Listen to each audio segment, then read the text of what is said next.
We're going to send it down to our sideline reporter, Claire Chen. Thank you, guys. I am freezing down here, but I talked to BU coach, Coach Poley, earlier. He said the cold weather will not affect any of their performance. They're playing in the completely different Brown University team than where they are playing last year. So they're focusing on more teamwork today, which means like less individual work, more ball passing, and more assists. This is what we're looking for in the second period. Back to you guys. Thank you, guys. After the second goal that the Brown had in the second period, we can heard from the sideline that Brown is more hyped up in the first period. I talked to BU coach, Coach Poley, said that they're in a good shape right now, but they need to have more patience on the offensive side, and they want to make more better shoots. Back to you guys. Air Force Coach William earlier, he said they're focusing on their fundamentals. How to transform their products into today's games is the major thing that they want to do. And Coach Poley, I can heard from the sideline after the first time out he called that he said, dig into the net. Thank you, guys. In the second period, I was in the sideline constantly hearing like the BU assistant coach yelling at the team, work together. And I have talked to Coach Poley, BU coach, head coach. He's echoing the thought and telling me that this is a 60 minutes game, so they need to stay focused. Here down the ice was Jack Montier. So Jack, you guys fight a lot more in the third period. What is the message in the locker room after the second period to have this performance? I think sticking with it through 60 minutes here, and we know we have. In the halftime, she basically just told me two things. First, they want to limit midfielders of Loyola, especially for number 5, Chase Boiler. First game after a week off, how does the team feels like both mentally and physically? It's good because we had a long, hard month in February. So we see extra effort, good puck controls today. So how would you just describe the collecting effort for tonight? Just want to get a win after a couple last weekend. Weren't too happy about. We want to get back here and start off on the right track. So what is in your mindset while we are doing shootouts? Actually, it's just one-on-one, 50. To a quick break, and when we return, it is time for some music right here on the Glads Game Network. Is that your liking? Yeah, I'm sorry. That's a really good 18 minutes for us. Appreciate your time, coach. Thanks. 这是上半来为太空人关门的 Ryan Presley 面对指定打席 Matt Carpenter。A swing and a miss 让他不禁大喊 Let's go baby！ 最后太空人以2-1打败纽约洋基队，也是纽约洋基队本季对上太空人第5次里的第3败。爱尔达电视实习记者陈淑媛综合报道。Yes, when the combination of experienced senior and rising freshmen has made this team undefeated in the conference this year. Coach Diaz sat down with me and talked about the overall season and the challenge they are coming up in the tournament. I've seen a lot of past interviews of you, and you have mentioned the word teamwork. It's not only just like having a good relations with the teammates, but also like it's more important to like push each other to grow. How do you convey into individual players, and how do you coach about this? We set some goals at the beginning of the year. We want to be the hardest working team in the country. We want to have the closest team in the country. So the connections between our players and the fact that you step out on the court every. Georgia now has 3 games remaining in its quest to win the SEC championships for the first time since 2017. They'll be playing their first game facing number 8 University of Florida, which advanced by beating Auburn in the first round of the tournament yesterday. The Augusta National Golf Course has always been the hardest to play, and it's so hard to tell which dog will do better. But I'll go for Chris Kirk this time. He's currently ranked 32nd in the world and won the Honda Classic by beating Eric Cole in the playoff at the end of February.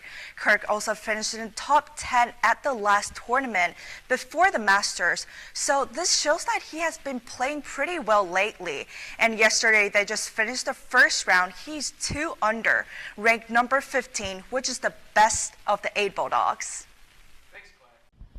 Thanks, Molly. Based on the earlier talk with the Red Devils assistant coach, Coach Luther, he mentioned that the win is never an easy accomplishment while playing the Gladiators. So these two teams are in the exact same situation from this year to last year. They were battling for the regional championship last year, but this year they're just trying to stay out of the region basement.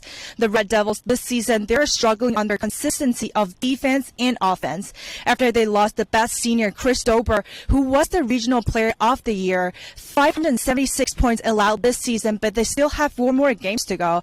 Compared to the last season, 651 points allowed overall. Defense is what they still need to work on.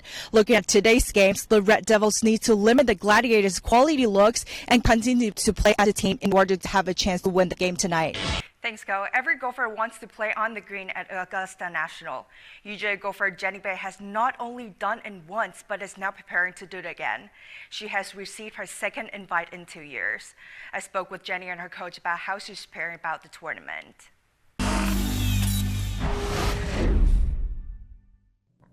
University of Georgia golfer Jenny Bay is the only member of UJ's women's golf team who received consecutive invites to play in the Augusta National Women's Amateur Championships. Last year, she did not make it into the final round, but she hopes the experience from last year's tournament will carry her through this year. Last year, for sure, I was really nervous. I was tense. I didn't really know what was going on. Someone gave me a club and a ball, and they told me to hit, and I hit. But I think this year I'm a little bit more prepared, especially mentally. I know what I need to expect out of it, and I know that I just need to trust my caddy, my coach, and myself, and I'll be able to play well. Bay has a goal in mind. She wants to finish in the top 30. She will also have some familiar support. Her swing coach from her hometown, Sewanee, will be traveling to Augusta with her. It was UJ's women's golf head coach, Josh Brewer, who made the suggestion. I think is very important. It just kind of gives her confidence. They have a very, good relationship, and he has a way of keeping her calm, in some very pressure situation. 让我们最后来关心一下台湾选手的近况。台湾网球之光曾峻欣经历过排名的停滞、教练的调动过后，终于迎来他人生中的第一个大满贯赛事。虽然没有晋级，但还是在他的职业生涯中达成了一个新的里程碑。